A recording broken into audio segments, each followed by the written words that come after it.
Thank you for joining us for Meet the Candidate. My name is Lynette Taylor, and I am joined here by Chief James E. Tripp Jr., who is a wonderful individual who is not only running for the Pitt County Sheriff's, well, he was with the Pitt County Sheriff's Office, I should say, but he is running for the Pitt County School Board seat, District 3. Now, he is a father, he is a husband, and a grandfather, and currently he is the pastor of Holly Hill Free Will Baptist Church. He is the first vice president of the National Convention of Free Will Baptists, USA, and the general bishop of the original Free Will Baptist Church. Now, he's also served 30 years in law enforcement, starting at Farmville Police Department in 1981 and ending his career in 2011 as a retired chief at the Pitt County Sheriff's Office. Now, while in the Sheriff's Office, Chief Tripp developed the gang unit under Sheriff Mac Manning, and he helped develop and supervise the truancy program and oversee the GRIP program, which stands for Gang Resistance Intervention Prevention Program. He also helped organize and serve as president of the Gang Alliance Prevention Association. Currently, he is the chairman of the Pitt County Juvenile Crime Prevention Council, the vice president of the Citizens Against Violence, and past chief judge at the Belvoir Voting Precinct. Welcome, and thank you so much for joining us today. God bless you. Thank you for inviting me to come. Yes, I think it's amazing that with all of the things you're doing, you're also running for school board. Tell me why you're running for that District 3 seat. Well, I've always had a passion for the youth, and I've been very much supportive of all the youth at our church and in the community and trying to help them get through school and go on to college. We have scholarships that we give to them, promoting them to continue their education. And then when I was asked to run for this position, I really thought about it and prayed about it and thought it would be a good opportunity to really get involved in the community again and to help our students and really be there to support them throughout their school. And of course, the school district that you're covering, it's going to be several schools, mainly north of the river. Talk about those schools and the needs that they have that may be different from other schools in Pitt County. And when I was working at the sheriff's office, been here in Pitt County for a while, seems like north of the river has been neglected a lot. You don't see a lot of activity or building going on north of the river. And so my interest north of the river is to get them more involved and to let them know that we can do a lot of things together throughout that part of the county that may not be able to go south and go all over the county, but right there in the north of the river, we need more support. We need more people working and coming together, working together with one another. And I'm hoping to be able to communicate with the schools that we can at least meet quarterly so we can discuss what's going on in the community, what's going on with our kids, what we need to do to try to help them get through life even better. Now, of course, one of the hottest topics that is going around now is COVID-19. Some of the kids are staying home. Some kids are actually in the school system. The school board was advised by the Pitt County Health Department as well.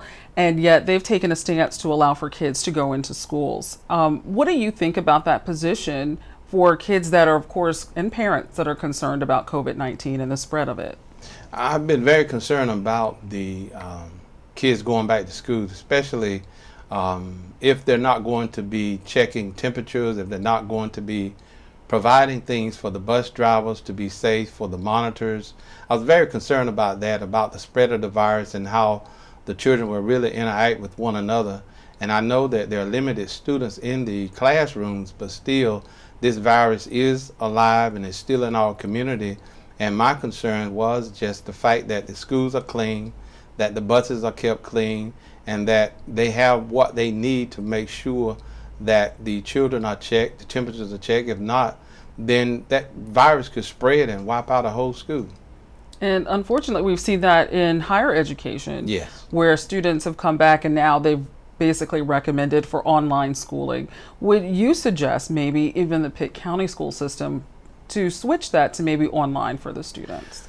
I was hoping that they did. I understand some parents and students concerned of having the face-to-face schooling, and some may not have internet access or a computer or laptop, and we're concerned about that. And I'm hoping that we can get all the children that need a laptop one, and also internet in those areas that need it.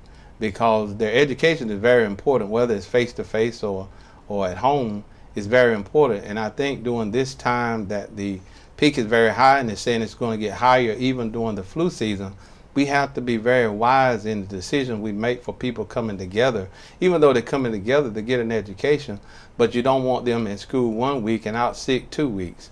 And so I think it's very important that we monitor the number of cases that rises throughout the county.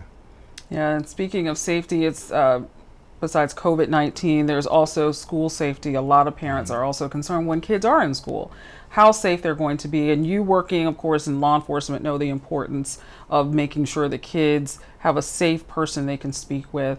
How do you feel about our law enforcement officials that are in the school system, and should they be the only point of contact when it comes to, let's say, a fight in school or a situation where there could be maybe someone with a weapon on school grounds?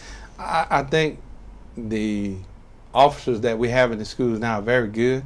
Working with them when I was at the sheriff's office, working with the resource officers, interacting with them, and also with the Juvenile Crime Prevention Council, it's very important that we have officers in the schools, and I wish we could have them in all the schools, because of the fact that, you know, the times that we're living in now, you want the children to be safe, but the school resource officers play a vital role, but also your school counselors, your teachers, and all should all work together. If a child is having a problem, they should all try to communicate together to try to solve that child's problem, because sometimes they have more problems. I've learned in the past that some children can be seen by an officer, a social worker, a mental health worker, and then all of those agencies don't communicate with one another.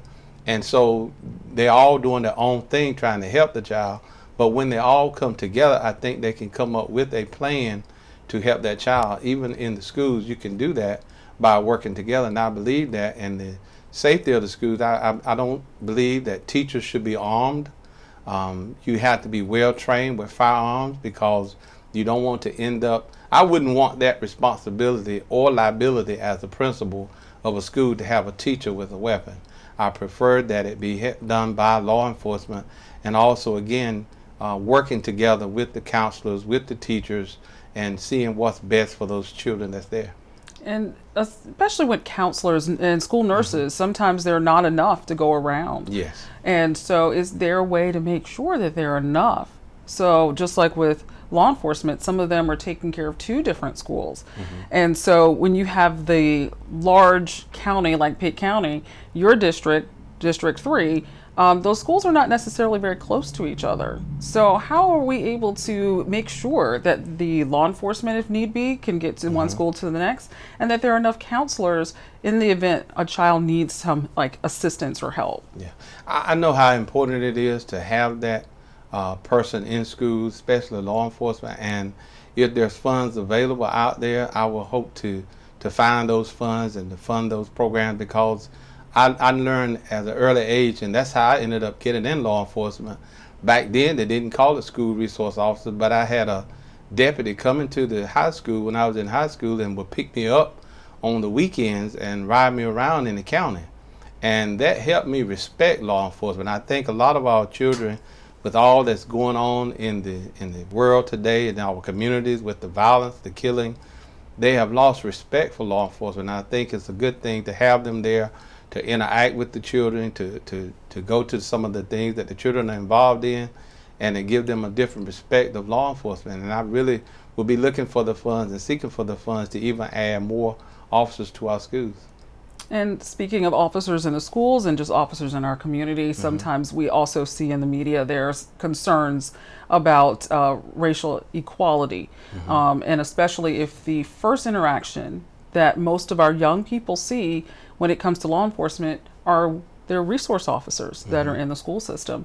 So when it comes to that racial equality that we're seeing, do you feel that we're handling that situation in the school systems well, making sure there's a balance for each school, and also the fact that if there's an issue in the school system, that they're being treated fairly? Right.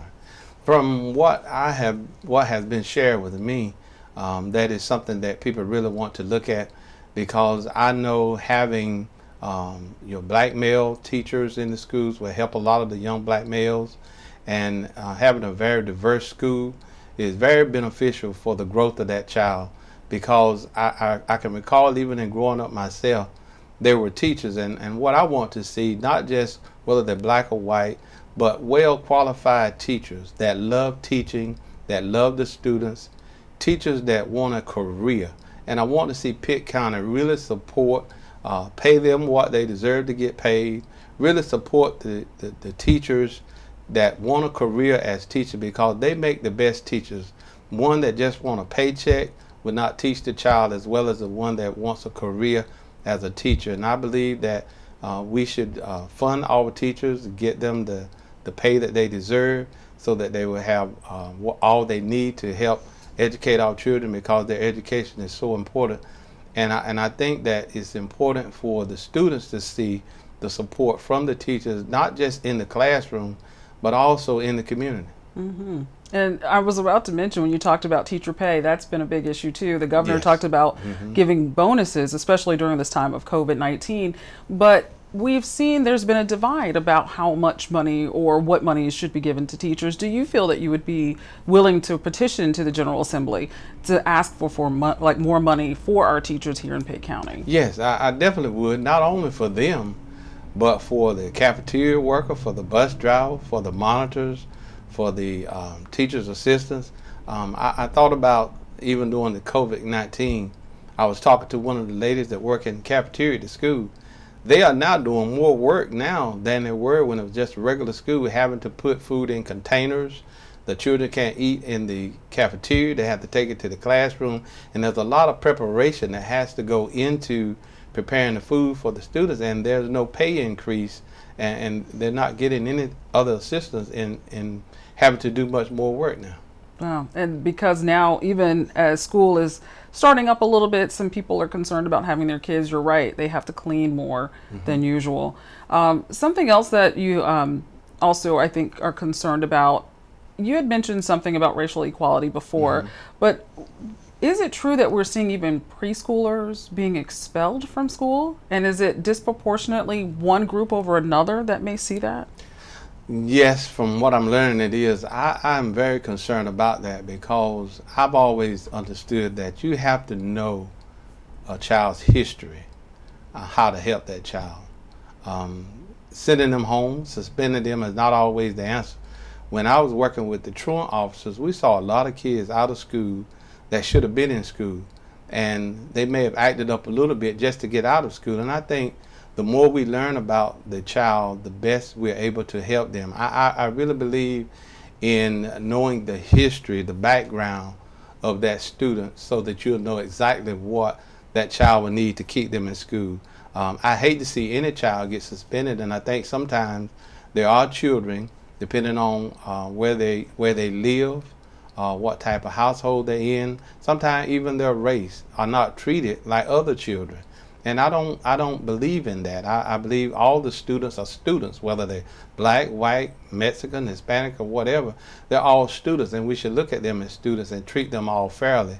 I truly believe that some have been mistreated, but I want to see that they're all treated fairly and not just suspended because they acted up. You need to find out the root cause of them acting up, and then try to come up with a solution to try to help keep that child in school and keep them educated. Yeah, and it's even harder now with some kids who have to depend on online schooling.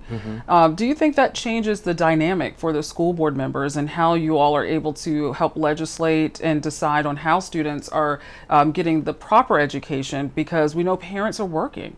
There are parents who can't sit by their children like all day long like a teacher can.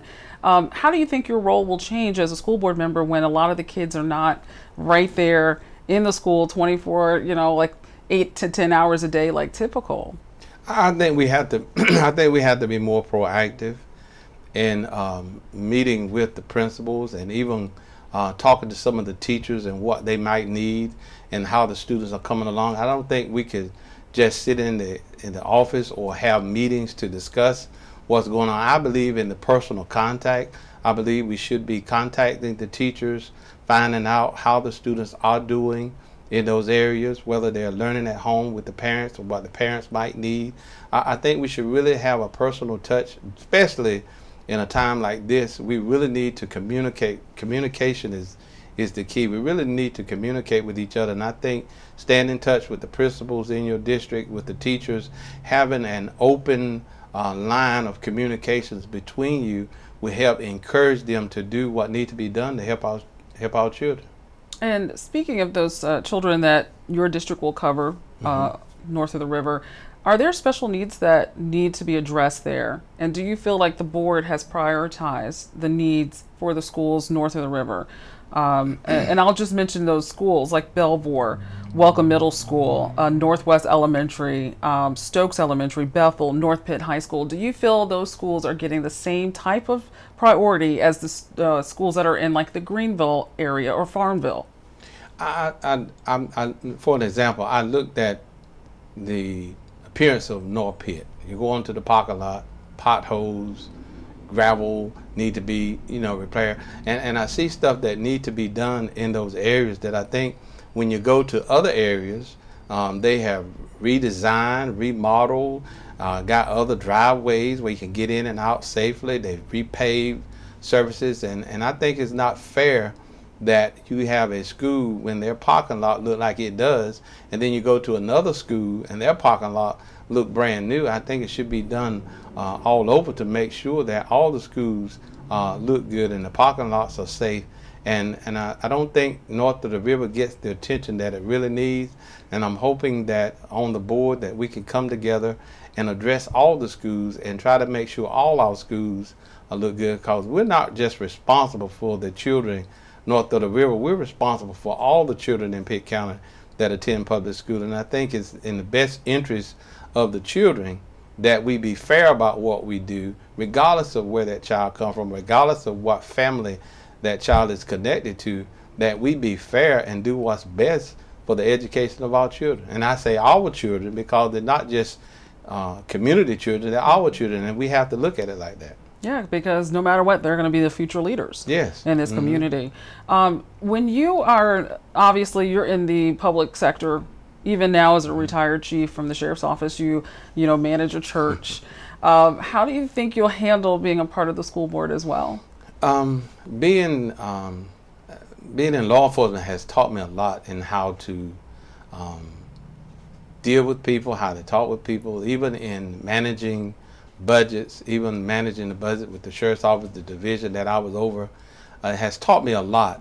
And even with the church, being in leadership has taught me a lot about how to deal with people and to be able to communicate with people and work together with people, regardless of their background, regardless of what denomination, or regardless of what whether they're Democrat or Republican. I believe that there's a way that we can all come together. We're really serving on the board for the best interest of the children. We'll put politics aside and do what's right for the children. And I think with my training as an officer and as a pastor and a bishop, we'll bring something to the table that will help negotiate and get things in order and prioritize things for all of our children. Absolutely. How do you plan to communicate to the constituents in the area? Because a lot of times some people feel like it's maybe harder to talk to their, especially their Board of Elections or Board of Education members versus someone that may have been elected in public office, like at the sheriff's office. They know how to get in touch with them. But how will you reach out to those constituents so they can feel connected? I will continue to use all of our social media outlets, and also I've even done it for our youth. I have a separate cell phone that if any youth, especially in our church, are having any problems or need someone to talk to, something that they want to share or discuss, I even have a cell phone just for those occasions, and I would let them know what that number is so that they can be able to contact me. I plan to, again, I hope to quarterly meet with the principals in the district, and to also to attend some of the functions at the schools, to be at some of the sporting events at the schools, and be available to the children, because I learned one thing. And when I was working at Greenville PD, I worked there for about 17 years. When I went into the housing community and worked over there, it was a very rough area to work in, but I learned in getting to know people and working with people. I was able to help a lot more people, being that I was right there with them. And I think being on the board, you have to be available. You have to be able to hear the people, be able to be accessible to the people.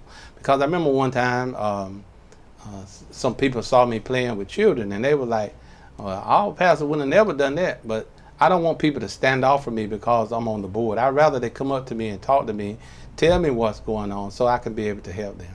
Right, because a lot of times we know you're the first to make those changes. The school board members are the first ones to make those changes. Now, the fact that you're running for this District 3 seat, this was a seat actually that's currently, Mary Blunt Williams is currently the one in that position.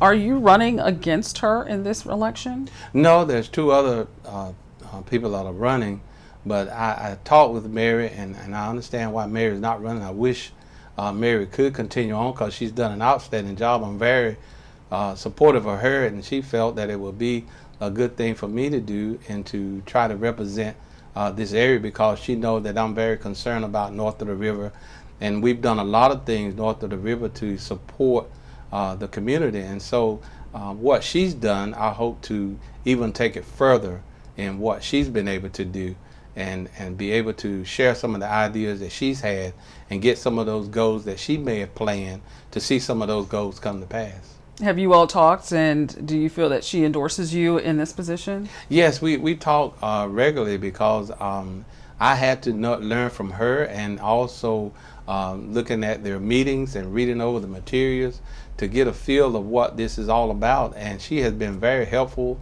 very supportive of my efforts in running, and I know that I have her backing and her support, and I'm just thankful that she has been so open to me to be able to find out things that I need to know, because I didn't want to go into this position blindly. And I can say thank you to her that my eyes have been open to a lot of things that I needed to know about the board and how to work with the schools.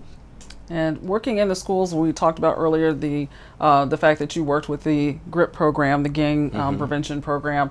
Do we still see problems with gangs in the school system, and especially north of the river? From what I'm being told, I hear tell of the gang activity is not as bad as it used to be, but I'm hearing that it's still available, it's still in our community, and we still see some of the markings and signs north of the river. And I know that's one thing that I've been able to, when we were with the GRIP program and when we were with the gang prevention program, we went to the schools and we taught teachers and different ones about the different signs and things you can look for in a child that may be part of a gang. And so I believe they're still around, but it's how you approach them and deal with them, and you'll be successful. And if you learn, you have to learn what they're about and why they support each other. Why are they a member of a gang? Why do they feel like they have to get support from a gang? And when you start talking with some of these kids that are in gangs, you'll understand why they're with them, because they want that person to support them, to love them, to show them some attention that they may not be getting anywhere else. And I think we have done a great job in Pitt County as far as the gangs that are in the county, but I think we can even do better. And just speaking of that, how young have you seen a child, like what age range would you say they would start like being involved in a gang? Some of them start young. Some of the worst ones I've dealt with was like 13 years old. Wow. Yeah. And can't imagine 13 years old, middle school pretty much, age kids. Some of them have looked at me and told me what they would do to me. Wow. So we know it is something that you want to make sure stays quelled, because obviously you've worked really hard with teaching about gang prevention, and then we've seen a reduction in it in Pitt County schools. When we think about Pitt County schools and the board itself, most people think about school choice. Should parents have a choice of where their kids go to school versus the district that they're in? I'm very supportive of public schools, and I think they should have a choice, but I think you have to, the school that's in that area, I want it to be so that whichever school, that the high school north of the river, I want it to be so that every child north of the river would want to graduate from North Pitt, not want to go to D.H. Collins, not want to go to South Central, because we have develop that school to a point where all the children north of the river want to be proud to graduate from North Pitt. And so that's my goal, to make these schools shine, to make these schools be to a point where every child in that area will want to go to that school and not want to go to another school. But that's their choice if they want to go to another school. But I think we should offer whatever's offered at Rose High, whatever's offered at South Central should be offered at North Pitt, should be offered at all our elementary schools, and make those schools the best schools in that community so the children will want to be proud to be a part of that school. Yeah, so that of course means prioritizing, making sure every school seems like they're on the same even playing field, that it is no different to go to D.H. Conley as it is to go to North Pitt, like you mentioned. And again, I say it again, if you're on the board, if your goal is not to see that the children of Pitt County get the best education they can and in the best schools that they can get it in, then why are you on the board? You're not on the board to just to make one school look better than the other. You ought to feel bad when one school don't look good. You ought to be able to reach across the table and say, look, what do I need to do? I know I'm in District 1, but what do I need to do to help you in District 3 to bring those schools up? And if we're really concerned about the education of the children of Pitt County, it should not make a difference what district you serve in. You should be making the effort to make every school the best school possible. And I'm wondering why you would be the best candidate. Why would you be able to bring together the districts so that everyone feels like they're part of one whole body, that is not north, the east, or south. It's just one whole Pitt County and the school district. How do you feel that your experience can help bridge that? Again, with my experience in law enforcement and my experience as a pastor, administrator of a conference, a national convention, we've been able to bring people together that didn't even want to come together. Even when I was working in housing, we were bringing people together that were feuding in the community, sitting down at the table, discussing their problems with each other and solving those problems and walking away peacefully. I believe in involving people in what you're doing, getting people on board in what you're doing, and it's just a way to do it, and being able to communicate those things with them so that they'll know that we're here for the children. We're here for the best education for the children, and it's important that we work together. And I think with my experience as an officer, as a pastor, as a general bishop, as a national president, that I've had a background, and people will tell you that I believe in pushing people up, not pushing people down. I believe in pulling people together and not pulling them apart. And that's been my goal. If I can just save one child, you know, I feel that I've done what I'm supposed to do. But I want to be able to save more than just one child, more than just one community, because I love Pitt County. Pitt County has been very good to me, and I want to do what's best for Pitt County and all of Pitt County, not just one area. And it means a lot to you, especially having grandchildren. Oh, most definitely, especially having two special grandchildren that are growing up in these public schools, and seeing how they respond. I know my grandson responded to, he has a black male teacher now, and they haven't had one before. And to see how he responded to him has been overwhelming, has been joyful to just see how he's responded to this teacher. And it's a good thing, going back to diversity, is that, you know, that we make sure that we have, again, the best teachers in our schools, and to look at our diverse community and get, you know, teachers that, you know, look like our community. And so I think it's very important. Yeah, absolutely. And I think, honestly, when you're looking at the community, the school district, and what we're facing right now with COVID-19, you really hope that we can all come together and then, first and foremost, educate these children, because we know that they're facing something that none of us have been, you know, faced before with this pandemic. So I know for you, this is very passionate. You want to make sure the kids are safe and that they can get a great education. Yeah. If we don't come together and do what's right, we fail the children. We fail, we're helping to fail their future, to fail their plans to have children of their own. If we can't come together and do what's right, then we fail the children. And I don't want to be one that you say that I caused these children to fail. I want to be the one that said we've caused these children to achieve and go greater and do greater things that we've done. Absolutely. Well, Chief Tripp, as I always would call you, but Bishop James Tripp Jr., we Yes, do ma'am. appreciate you talking about your platform and, of course, what you hope to bring to the table for the school board seat district, on District 3. So we wish you all the best Thank as you. well. And, of course, if you will have any other questions, how can people get in touch with you if people out there want to ask you more questions? I do have a Gmail address. Also, I will make that available. I made it available on Facebook and other social media. And so I do want to say that I would love to have your vote, love to have your support. And I have not involved people in my campaign because of the pandemic, but we are going to be doing things to get signs out and get information out.